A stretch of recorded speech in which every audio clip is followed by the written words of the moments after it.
I've talked to a lot of people who are on self improvement, a lot of people who are on this journey of becoming better every single day. And this one mistake I see everybody making, including myself, is making self improvement your entire identity. I'm guilty of this too, because I remember when I went to my friend's house to go get a haircut, right? And I took my shirt off so like I can get all the hair off my shirt after he just cut me, after he just like cut me up.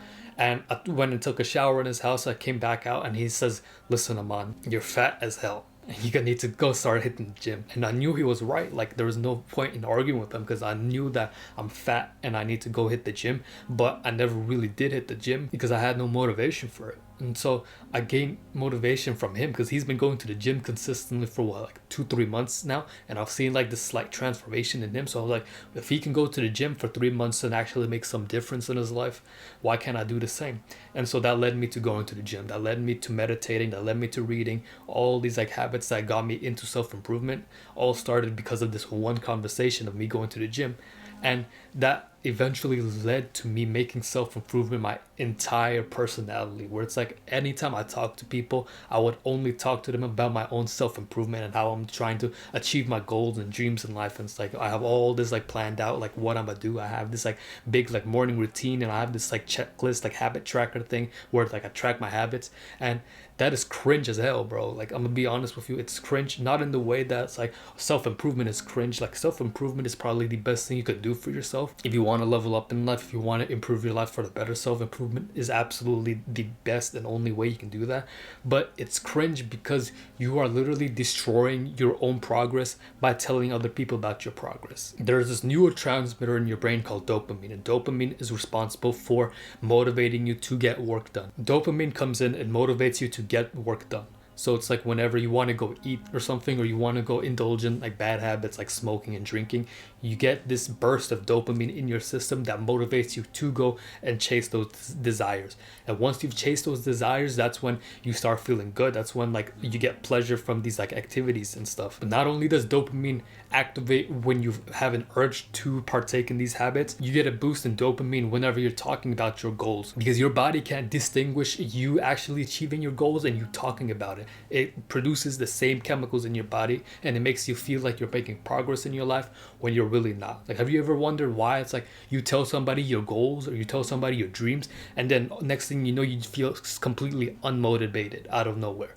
That is because of dopamine. When you're talking about self-improvement and how much progress you've made and how much progress you're going to make, you literally destroy the motivation inside of you to actually go get work done. You are handicapping yourself without even actually knowing it. I remember I used to do this all the time, where I would tell my friends about my dreams and I'll tell them about my goals, right? And it's like I would feel so hyped, right? Telling them about my goals for the next year, and then all of a sudden I feel like no desire to actually chase these goals. And it's all because of the dopamine you get by telling people your goals. The other thing too about making your whole personality about self-improvement is that once you make your whole personality on self-improvement, you start attaching your self-worth to your self-improvement habits. You start attaching your self-worth to how many boxes you tick off on your habit tracker, how many times you meditate daily consistently in a row, how many times you read a book a week consistently in a row. And when you attach your self-worth to that, you feel awful when you miss a day.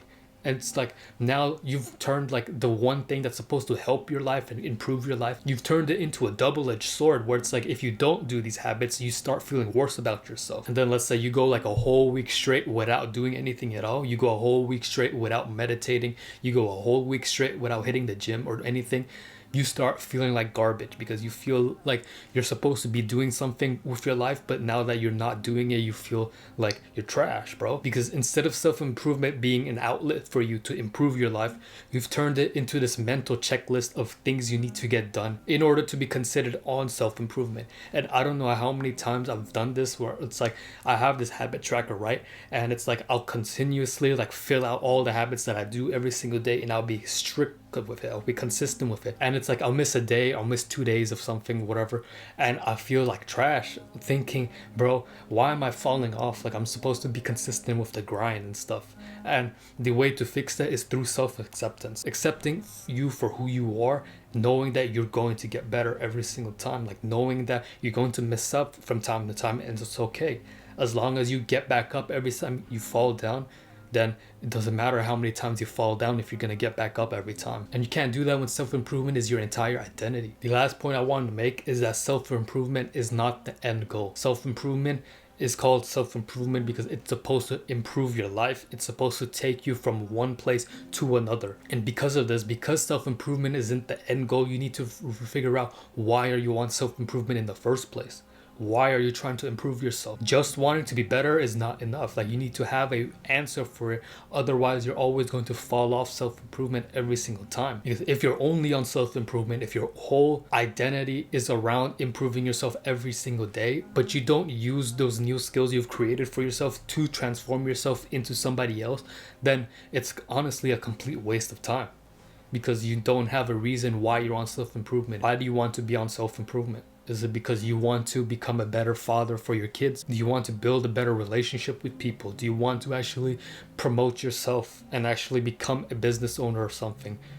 You know, you have a reason why you're on self-improvement. So don't make self-improvement the end goal. It's supposed to help you become the person you want to be. Me personally, it's helped me become a better Muslim. You know, because I've really struggled with my faith in God, and literally getting on self-improvement and building these little habits up, even though they're not like religious at all, like anybody can be on self-improvement.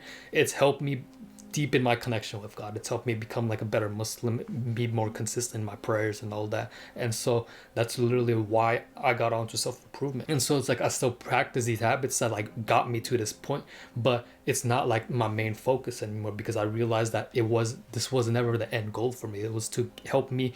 It was basically a stepping stone for me to get to where I want to be in my life. And that's what self-improvement is supposed to be for you. So keep that in mind, and don't make self-improvement your entire personality.